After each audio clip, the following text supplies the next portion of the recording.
The basic elements of music. Lesson 32, major, minor, and perfect intervals. Going on with our lessons, and this special lesson is taking those generic intervals of thirds, seconds, sixths, and defining them more precisely in terms of a major or minor sound or perfect interval. Okay, this is one of the worksheets, and there'll be quite a few worksheets to work through on your intervals. We're going to start off with a unison note. This is the note E. Okay. And there are two notes side by side, so we say they're unison, or you could say first.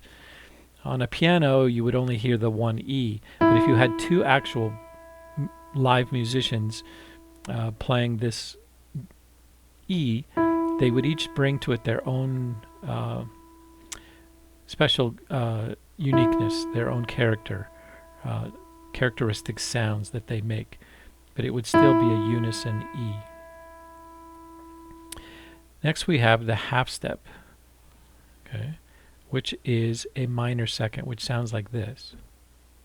Okay. So they're only one key apart on the piano, two adjacent keys, but it's one half step, E to F. Next we have the F sharp added to the E, and this is what we call a major second. So we have E, F, F sharp, G flat. That's three keys, 1, 2, 3. And the distance now is greater.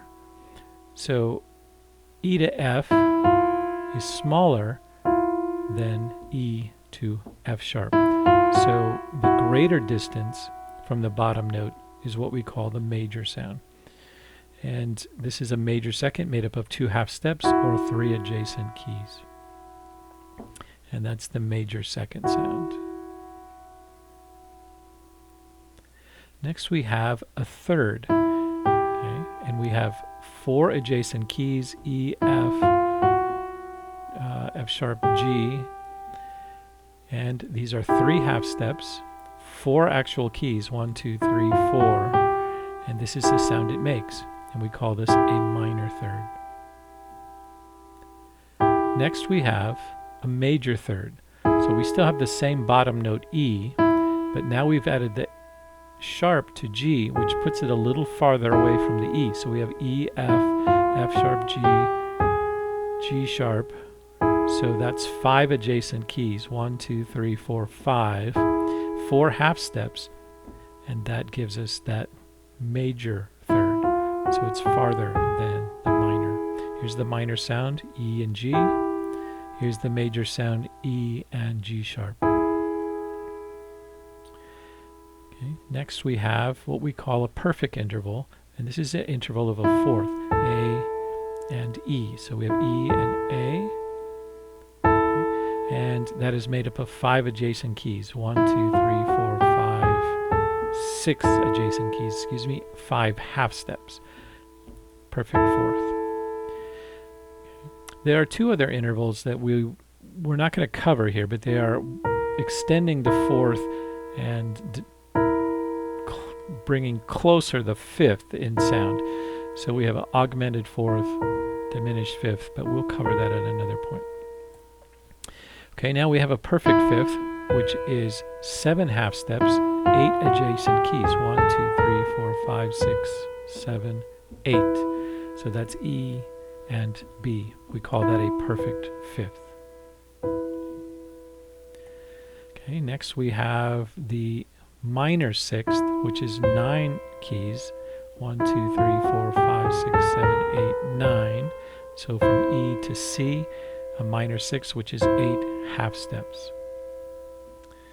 Next we have the C sharp. So we have E to C sharp, which is a major sixth, 9 half steps, or 10 adjacent keys, 1, 2, 3, 4, 5, 6, 7, 8, 9, 10. So that makes the interval a little larger. Okay. Next we have the seventh from E to D, which is 10 half steps, and this is a minor seventh. 11 keys, 1, 2, 3, 4, 5, 6, 7, 8, 9, 10, 11. Okay. That's the minor seventh. Now we have D sharp. So that's 11 half steps, which gives us a major seventh sound. Okay, 12 notes, 12 keys. 1, 2, 3, 4, 5, 6, 7, 8, 9, 10, 11, 12. That's E to D sharp. Okay. And that brings us to one more, which is the perfect octave, the eighth, which is 12 half steps, and 13 adjacent keys. 1, 2, 3, 4, 5, 6, 7, 8, 9, 10, 11, 12, 13. So that's from one E to the next E. We call that an octave. Okay. And it gets its name because it's just 8 notes away. E, F, G, A, B, C, D, E. 8 keys.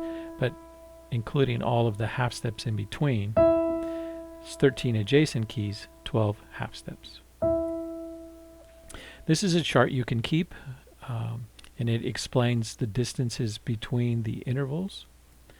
And we have worksheets, so you're going to identify the minor and major seconds or minor major thirds, whatever the worksheet is having you work on. And you'll have it in all the clefs. So that brings us to the end of the major minor intervals.